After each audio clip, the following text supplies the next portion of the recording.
Coming up on Regarding Men, varieties of rape fraud and the media's narrative.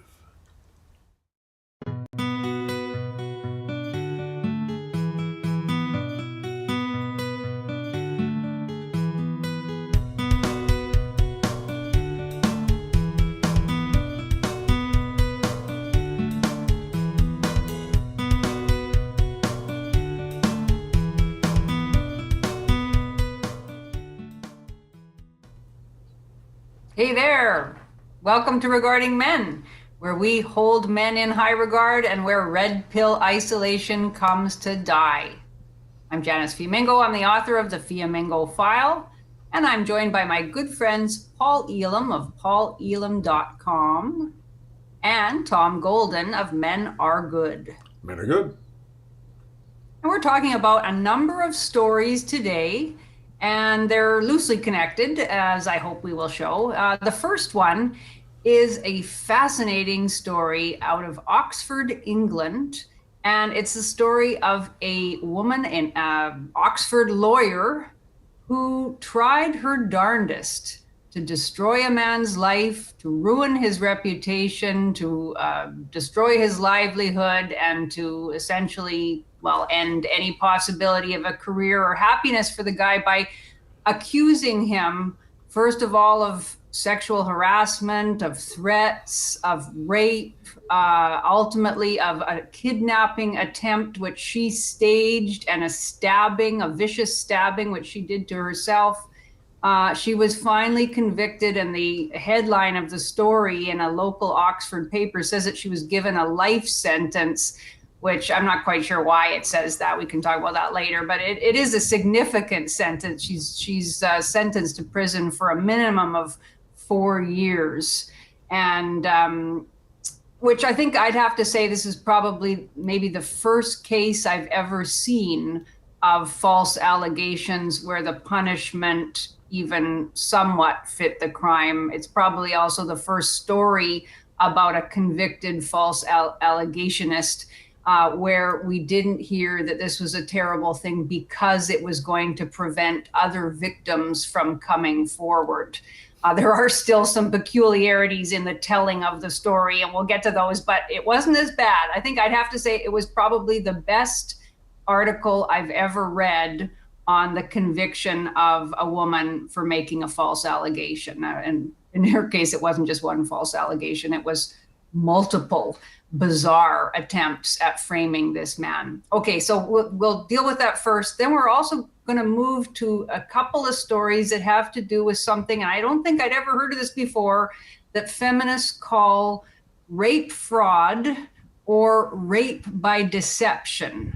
The two stories are one case of a New York Times op-ed, a very recent one, by a law professor at the University of Michigan, who is claiming that the law should recognize something called rape by deception or rape fraud, which is a case where a woman consents to sex with a man, fully consents, but she consents under false pretenses of various sorts, it's suggested.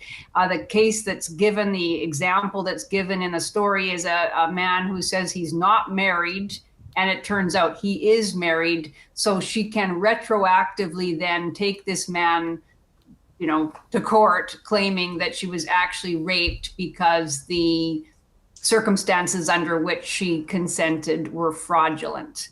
It's a really bizarre article, but this law professor is taking it very seriously, and I think we should too, especially since the second story that we're looking, or the third story, but the second story in this category is a story of a man in Israel, a non-Jewish man, a Muslim man, who was actually convicted of rape by deception because the woman claimed she thought he was Jewish. And when she found out that he was an Arab, she went to the police, and he was actually charged with rape by deception. And so we'll discuss that bizarre story. It's an old story from 2010, but it shows that this idea has been around for a while.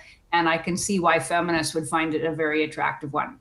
Yes. So lots to discuss, lots of weird things to discuss. So let's move back to the first story then, which is this series of false allegations made by a woman named Anissa Ahmed, who accused accused a man named Iqbal Mohammed, who's also a lawyer. She'd had some sort of relationship with him. The story, I don't know whether we're to believe it or not, was that she didn't know he was married. She found out he was married, and she was so upset over this that she began this series of allegations. First of all, she claimed he was harassing her and threatening her. She created a false account, and sent harassing or threatening emails to herself.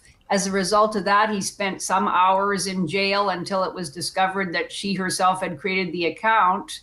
At that point, I think if she had said, okay, look, that was a bad idea of mine, I was just really upset, I think the whole thing would have gone away. Right. But she persisted. She kept on claiming that he was harassing her, threatening her, phoning her, stalking her, etc. So he decided, okay, I'm going to have her charged with harassment. And then in the time leading up to her court case, when she was going to have to stand trial for harassment, she escalated. She accused him of raping her at various times, and then just went completely crazy and staged this kidnapping and stabbing, and got an ex-boyfriend, Mustafa Hussein, to help her. And all sorts of people got involved, emailing her and texting her, claiming that this poor Muhammad fellow was the one behind this kidnapping attempt and stabbing. She actually stabbed herself apparently very gruesomely in the leg. And then while she was in the ambulance, she claimed that he had been the one, this Iqbal Muhammad, her ex-lover, had been the one who stabbed her. So this was a very determined woman. And fortunately for the man, I don't know why anyone would have believed anything she claimed after that initial false allegation, but it was taken seriously. All her claims were investigated, and the man spent more time in jail as a result of her allegations. So it's, well, if nothing else, it's certainly a lesson to any bystanders. Don't ever try to help out a woman who claims she's being harassed by a guy, as happened to the ex-boyfriend Hussein, whom she told, this horrible man was taking her to court and doing all sorts of awful things, and that he should help her out. Don't take it seriously.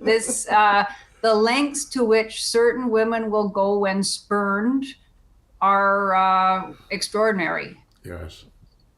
Yeah, extraordinary is exactly the word. I mean, this woman went through everything you could imagine to try and get this guy. I mean, all this relational aggression, she just pulled every trick in the book, and would not give up. Obviously, a bright woman, but obviously not bright at the same time.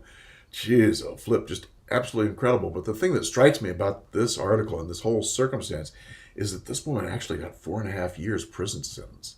I mean, it's like, wow, someone falsely accused who actually has a sentence. And that they said discretionary life sentence, which apparently is more, it's not a real sentence itself, a life sentence, but it's well discretionary. We'll give her 4.5 and we'll see what happens after that. I think that's the way it works, but still 4.5 years.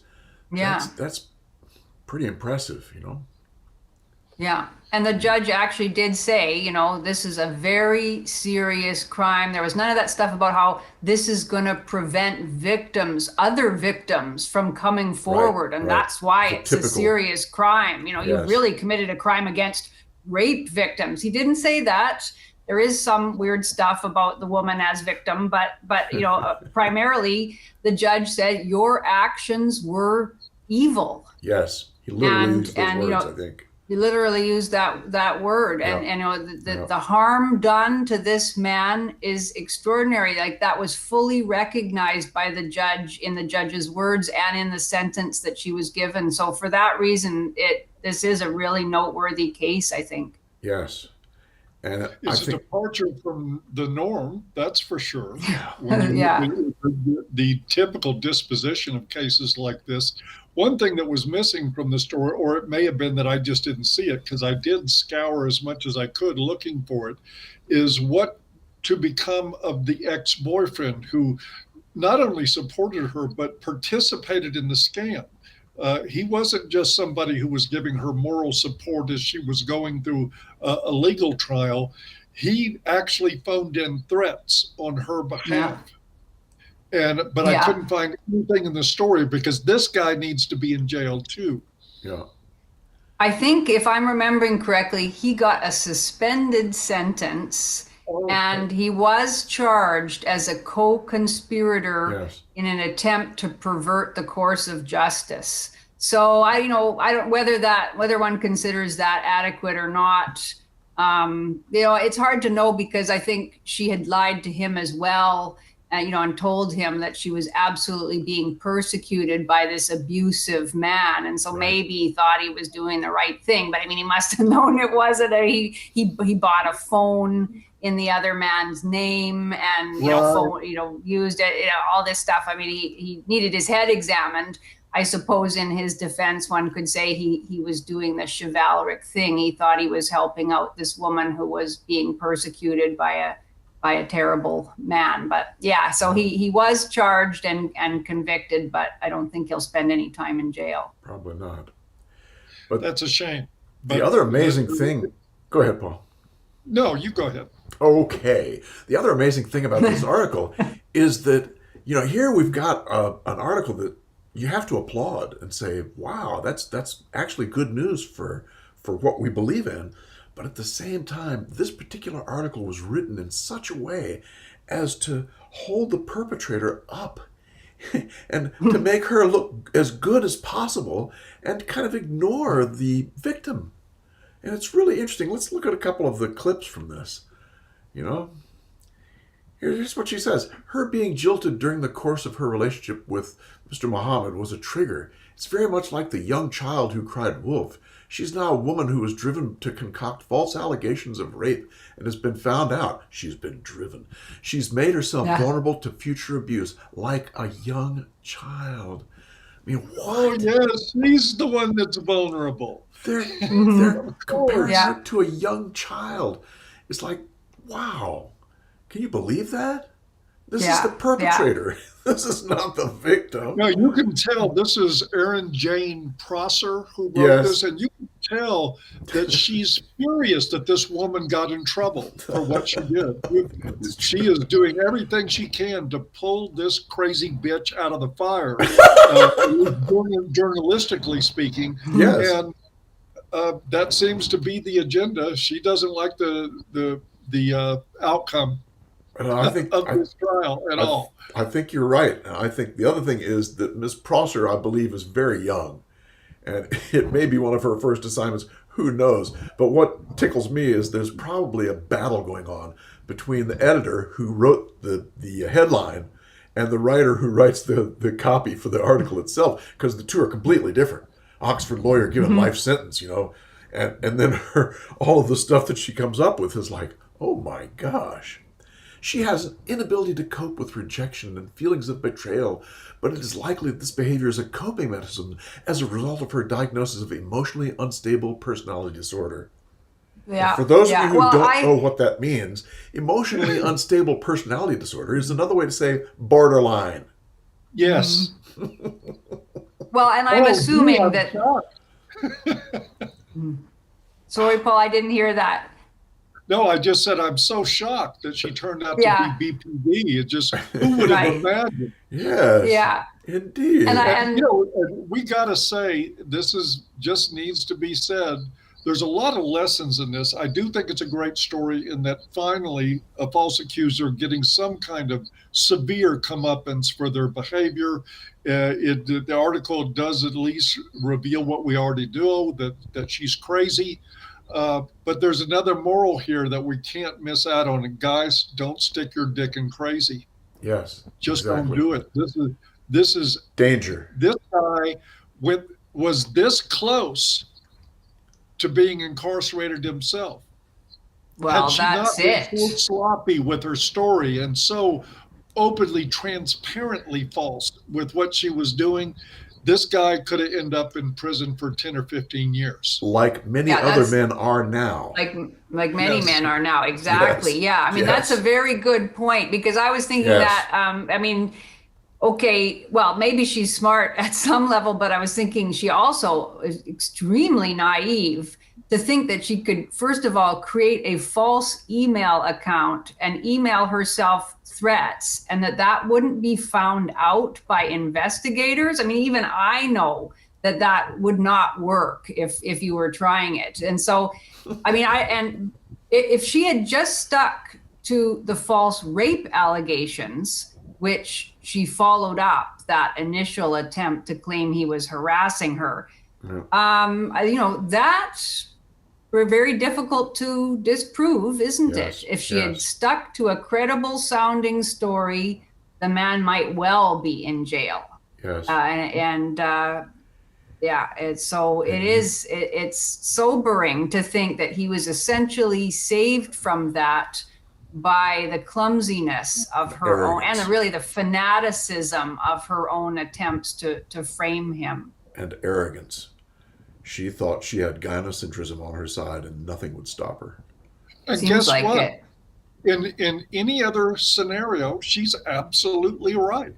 I mean, I have no doubt that this woman pushed this and pushed it and pushed it because she was operating with a sense of impunity. She didn't believe for a minute that any harm was going to come to her. And in fact, I am sure she believed that everybody would circle the wagons around her, take in her story, lock, stock, and barrel, and go persecute this man for her. And had it not been for a couple of factors, that probably would have happened. Exactly. Mm-hmm. Yeah, if she involved other people, which was a big mistake because they eventually confessed. I don't think she, as far as I could understand from the story, I don't think she ever confessed. And that's the other thing. If she had right away at the beginning, if she'd said, okay, forget it, I made a mistake, I shouldn't have done that, I'm sorry, it would not have been pursued. And then she wouldn't have been driven to concoct further and more radical schemes. And I think right up until the very end, she was still denying that she had done any of this, which is why I suspect the sentence is fairly harsh, because she doesn't show, any remorse or even any awareness of what she has done, really. And I suspect a lot of that stuff about how, and I think you were going to put up a bit more of it there, Tom. I think that's all the defense lawyers' narrative about, how she's suffering and how terrible this is for her and how she had, this personality disorder and that's why she did it and all that. But yeah, I thought it was hilarious, all this stuff about her past. We didn't really need to be told that she, worked so hard to get her law degree. There it is. She stayed up night after night and condensed a 2-year course into just a year. She qualified, a cause of great celebration and joy. Nothing is worse than when a gift is given and cruelly taken away, and she has to live with that. I mean, really, it's, and as you said, Tom, maybe this is the youthfulness and lack of experience of the actual reporter, but it's not completely out of left field, because we've seen over and over again this tendency to paint female perpetrators as victims. And so, this young woman writer is just following in that trend. But it is just ridiculous that we should be asked to sympathize with this vicious and unstable woman who tried in so many different ways to destroy this man's life. I think if you I think you could also pretty much bank on the fact that you could take almost any second wave feminist, people in their 70s now, and they would have said the same thing. This is a narrative. I agree with Tom that probably the transparency of it, the absence of mindfulness about what she was saying could very well be attributed to youth. But this is the same rhetoric we would have gotten from Andrea Dworkin. And the only difference is that the more mature feminists are more subtle. They say the same thing, they're just more subtle. This one can't, she hasn't learned to be subtle yet. It's just crazy stuff that's being said. Remember, this is about the perpetrator. What's that? I don't know who's going to teach her to be more subtle. It won't be other feminists.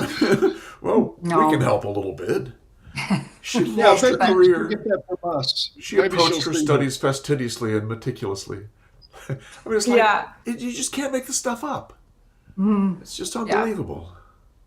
I have to say, though, that at least The report did, I mean, there was a short paragraph about Mr. Muhammad and his suffering, but at least it was there. I have read reports of false allegations and of the punishments of those women who made the false allegation where there was nothing said at all about the man, and where the main emphasis was on how this was a crime against women, because it would make it difficult for rape victims to come forward in future. So, at least it didn't do that. And, it honestly reported what the judge had said about the heinousness of the crime. So I was satisfied to that degree anyway. But yeah, you're right. It's just bizarre reading all about how, and now she's turned to prayer. She's taking comfort in her religion. She prays 5 times a day. Well, I don't really want to be asked to sympathize with this woman in any way. And it is just ridiculous that we have all those paragraphs about her pain and suffering. Yes, it's crazy.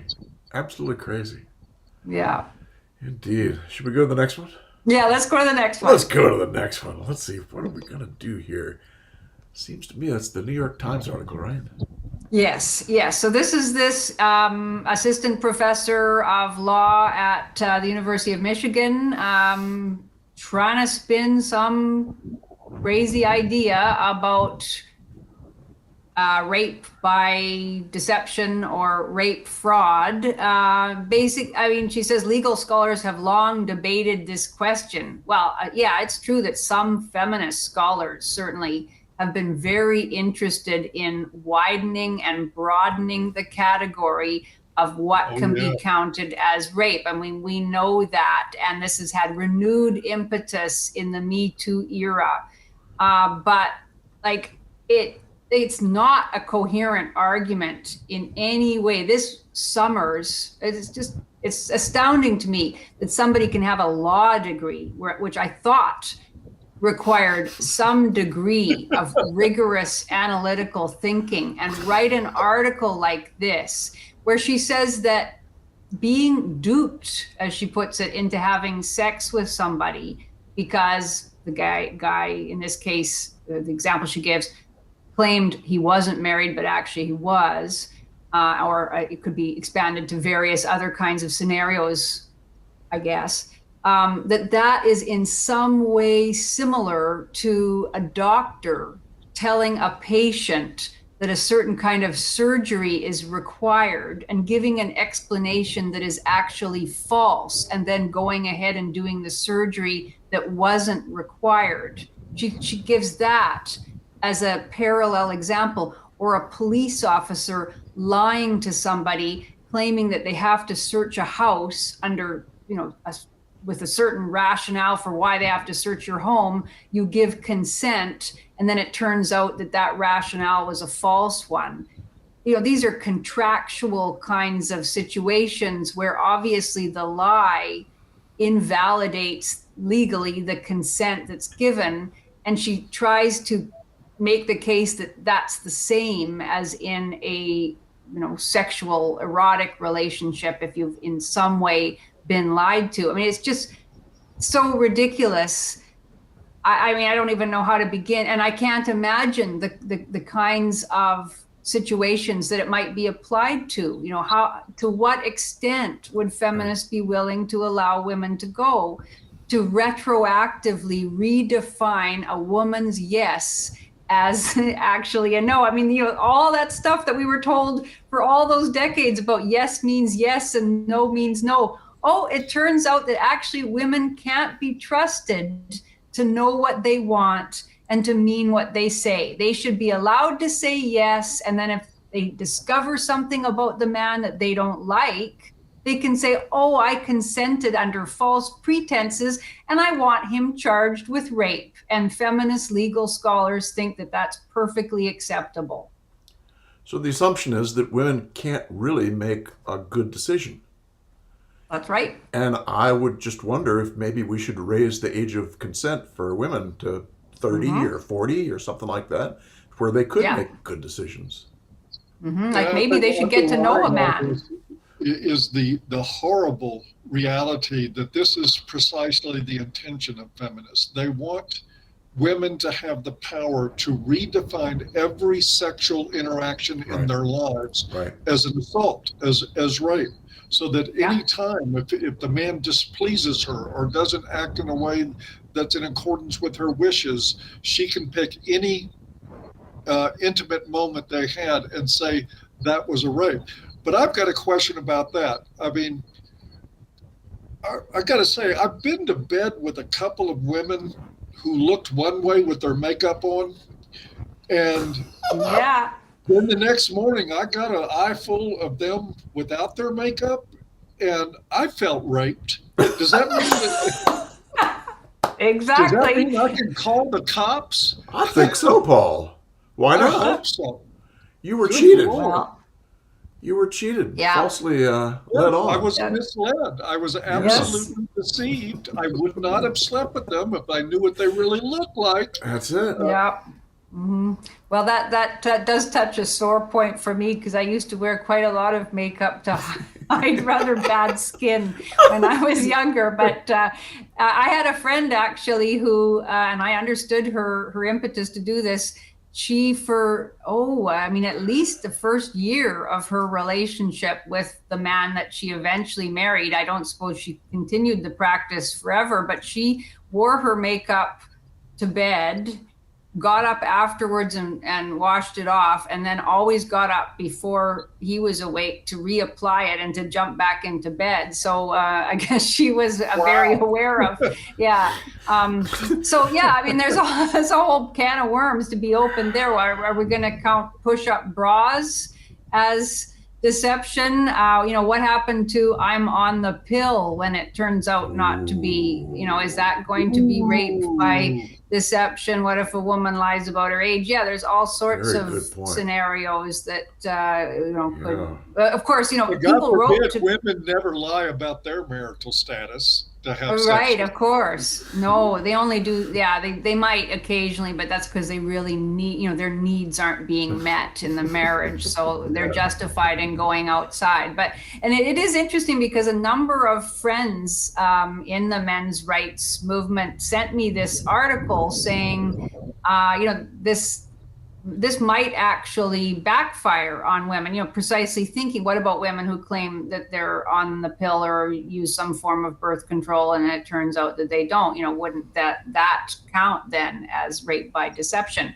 But we know this would never be used against women. It would only be used against men, and that feminist advocates have always made that clear. I remember reading an article not too long ago, I think it was around 2010 or so, by a woman named Robin West, also a law professor, arguing that consensual but unwelcome sex should also be, if not criminalized, at least discussed as a category where the consent was, in some way questionable. So a woman who says yes but doesn't really want the sex, that is also not exactly consensual. So yeah, feminist legal scholars have been picking away at this notion of consent for ages and are just determined to find ways of trapping men, having men charge. I mean, this reminds me also of the 19th century when there was a whole category called seduction, which was also the retroactive redefining of consent. It was cases where a woman had consented, but then she would say later on that she had consented only because the man had promised to marry her. And then if he didn't come through on that promise, alleged promise, she would have him charged. And that was both a tort, she could take him to civil court, and it was also a legal category that he could be imprisoned for.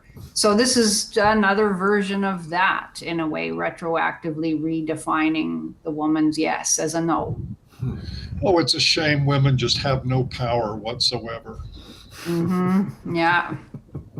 Yeah, pretty scary stuff. Indeed. Oh, gosh. Yeah, so maybe we should go to the last story just to show a case of this in action. Well, let's do that. There he is. I really like this case because it puts it all in a nutshell. And as Janice mentioned earlier, this story, as you see on the screen there, is over 10 years old, but it is stuck in my mind for all these years. I remember it when the first story first came out, and I thought, how on earth do they get a conviction out of this? Because mind you, consider the circumstances. He was accused of rape by deception and convicted of it for allegedly telling the woman or making her believe that he was Jewish instead of Arab. He never said he was Jewish.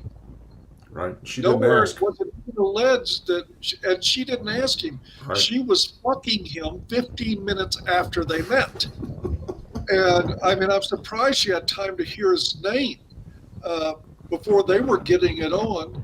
And now she feels like afterwards, she felt like her honor. Tom, how was it again? You followed up on this and figured out how they caught the guy. Yeah, they had no contact after that one tryst on top of the building. They went up to the roof of the building and had sex, and then never to be seen again. Well, 6 weeks later, the guy looks at his phone and he goes, "Who is that?" He couldn't figure out who this person was. And so he called the number, and it was her. And he said, "Hey, why don't we meet again?" Well, unfortunately, she said okay, but she never showed up. And then 3 days later, the police called him in for rape. So she caught him because he called back again. Oh, well. So yeah, this was a case where they had met on the street. Within 15 minutes, they had sex together, and it wasn't until she realized sometime later that he was Arab rather than Jewish that she went to the police, and this was taken seriously enough and considered an example of this sort of rape by deception, in which the judge said that she would not have, she would not have cooperated if she hadn't thought that he was a Jewish man who was prepared to have a significant relationship. Wow, Yeah. maybe she should actually get to know the guy a little longer than 15 minutes before. Indeed. Yeah. Can we read this quote from I'm going to read this quote from the judge because it's just precious. If the woman had not believed that the accused was a Jewish bachelor interested in a significant romantic relationship, she would not have cooperated. She cooperated in 15 minutes. And part of that was time it took them to get to the roof of the building. I mean, this was like, hello, my name's so-and-so. Do you want to have sex? Yes. Yeah, let's go. Yeah. And that passed for the judge in the case. This passed for being her being deceived that he was interested in a serious relationship, a significant romantic relationship. Well, I'm sure it was significant in his day. On that day, apparently not. He didn't even remember who it was before he called her again. Right. And once they called him in, they put him in jail for 2 months. Yeah. Waiting trial, He was in and then after jail that they for put 2 an ankle months. bracelet for what, a year and a half, something like that. Then convicted of this bizarre allegation. I mean, truly bizarre. Yep. And then under house arrest for a year and a half. Yeah. And then I guess eventually he must have appealed and won, because then I lose the threads of the story. Yes. Don't know what happened to him after that, but he must have had the conviction overturned on appeal. I mean, it's like one of those glimpses of something that one didn't even know existed. And maybe there's a whole series there must be other cases of allegations of rape by deception, maybe not this exact kind of circumstance, but it must be a thing in Israel and perhaps in other countries as well. I didn't have time to actually investigate it. It'd be fascinating to do a follow-up to find out whether it is a legal category in any other countries and how many men have been convicted on that kind of charge. But it's very clear in that New York Times op-ed that this woman, she actually has a section of the article where she says, most people, if you ask them about this. Has this man committed a crime if he Right. claims to be unmarried, but he's actually married or whatever? Most people would say, no way, that's not rape. That Right. maybe it's not, it's unethical, but it isn't rape by any means. And she actually doesn't say it in so many words, but she basically says, but it should be a crime. And so Right. my job and the job of other feminist legal scholars is to make the case and convince people that men should go to jail for this, because I think it should be a legal category. Yes. And wow, that's pretty scary stuff. And in the New York Times article, they talk about how the rape, was, oh gosh, now I've lost my train of thought. What was I thinking? Somebody take over. I'll come back. Well, she says something like how this proves that we have an antiquated notion of what rape is. Is that what you were thinking of? No, I was thinking that they equated this, quote, rape with fraud. Like in a business transaction. Okay, Yeah. so someone has a business transaction and they say, well, I'm going to give you $100,000. And they don't give you the $100,000. That's fraud. Yeah. And that's punishable, right? Yeah. But if someone says, okay, I've got $10 and they don't give you the $10, that's punishable, but punishable for $10 worth. So the question is, this is not really rape. This is fraud. And what is the thing that needs to be paid back? 15 minutes of displeasure? 15 minutes of pleasure? Yeah. How do you pay that back? Because it's not rape. That's just not telling the exact truth. So it's just they're mixing up the metaphors here. They're trying to smirch in this whole thing about calling it rape when really it's not rape. It is fraud in a way if you're misled. But what's the payment for that? So in other words, if it's fraud, then as you say, what is the thing that has been falsely purchased or gained? What's the loss? What is the loss? Yeah. And then he really should pay back that loss, whatever that might be. That would be fair. Yeah. So what is it? I mean, in a but it ain't 10 years in jail. It's a feminist attempting to. You have to find the loss. I mean, you have to be able, even in a libel case or slander, you have to be able to pinpoint damages. Exactly. In a fraud case, you have to prove that a person lost something. Yes. There's nothing lost here. I mean, I understand, ladies, you commoditize the JJ. That attitude is prevalent, and you think it's a gift that you're giving somebody. Never mind, it's something that you want to. So we've got all that. All this just strikes me as nonsense. And I do think it has to be said. I mean, in this last case, the guy is a Palestinian Arab, and it's in Israel. It's certainly the tensions in that region probably contributed to this sentence. But right. I still think we're looking at a problem of sexism more than anything else. Yeah. Yeah. But I mean, I think you're exactly right, Paul, that essentially this is feminists saying that the gift of a woman's sexuality is one that upon which a very high price should be set. And a man should pay if he has somehow obtained that gift under false pretenses. I mean, it is really quite an extraordinary sort of almost monetization of the woman's body, or commodification of the woman's body, amongst a bunch of theorists who claim that the commodification of bodies is something that they highly object to. So it is a very, very strange legal move. An interesting question. It's what these feminists need to do. They need to put a price tag on it. Yes. What is it that's lost? What is your vagina worth for 15 minutes? Let's get a price out, put that on there. And if it's worth $50 or whatever, I mean, well, some of these women, they think it's worth $5 million. But if it's worth $50, fine, make the guy shell out $50. He told you he made $100K when he only made $30K. You wouldn't have slept with a guy that made less than $100K. So he owes you $50 for the use of your vagina for 15 minutes. We can work out a deal. Yep. Absolutely. Yeah. That's more like it. That's more like it, because it's not rape. It's just not rape. The deep desire amongst so many of these feminists to call all sorts of things rape is just, it's amazing to me. It is. It is amazing. And they'll never stop. They've gotten actually way too much. I remember it was probably 10 years ago. Feminists came out with Birthrape. I don't know if you guys are familiar with What? that. What? That No. yes, a woman had been in to see her OBGYN. She went into labor. They had to do an emergency C-section because her life was in danger. Right. She hadn't given qualified consent to that, so they considered it a form of rape. What? And they wanted to establish birth rape. I wrote an article about it when it happened. Wow.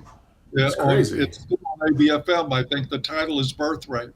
Wow. They're serious about all this. Yeah. I mean, haven't there been What's cases? going on here is the rape of our intelligence. What's Yeah. the alternative? Let her die? Yeah. God. Oh, Of course, and there were Go ahead. there were cases of men being charged who had given like artificial resuscitation to a drowning victim who were also charged with some kind of sexual assault or sexual harassment or something. I mean, yeah, just unbelievable. And then they released a study showing that men were now hesitant to administer CPR to women who were in respiratory distress because they were afraid of the outcome. Way to go, feminists. You guys are just as brain dead as you can be. Yeah, buddy. Yeah. Indeed. I think that's probably as far as we can go with these I do stories. want to say before we close one more time, guys, and I see this all the time, guys talking about the hot, crazy matrix, and guys talking, well, I like a woman that's a little on the crazy side because the sex is so good. You fuckers are out of your minds. Really, you are man. literally out of your minds to have that kind of attitude about sex with potentially dangerous people. Because trust me, we hear from these guys all the time. Yeah, man. Don't go for looks. Go for character. You know? A little bit of looks is good, but not too much. Too much, you're sunk. Oh my gosh. I've seen it over and One over of the guys again. in our groups one time said something I thought was tremendous and profound. He said a woman had asked him, "Don't you want to be loved?" And he said, "Hell no, I want to be respected." Yeah. That's it. Just some food for thought. That's a man's path. Respect and admiration. Yeah. And crazy hot women. Oh my gosh. Oh my gosh. And it's like, it's involuntary. It's automatic. When some really hot woman shows interest in you, it's almost impossible to, it's like the sirens, you know, what was this guy on the ship tied himself to the mast? In the Odyssey. Yeah, it's like, Odysseus. It's Odysseus, very difficult. Yeah. It's very difficult, guys. So be careful. Judge by character. Judge. You want a partner, you know, not a model. Anyway, are we finished? I think we are. And what happens at the end? Well, we say something. Yeah, what is it? What Man? is it? At least are Good. I thought you were going to not say anything. Oh, God. My timing was a little off. In the evening, All right, let's start all over. We got fun. Okay. Go ahead. We'll start all over. Go ahead. Welcome to Regarded Men, where we hold men in high regard and where red pill isolation comes to die. Yeah. We got 3 stories. On that note, you all take care. Bye now. It's been fun. take care. We'll see you. Bye-bye.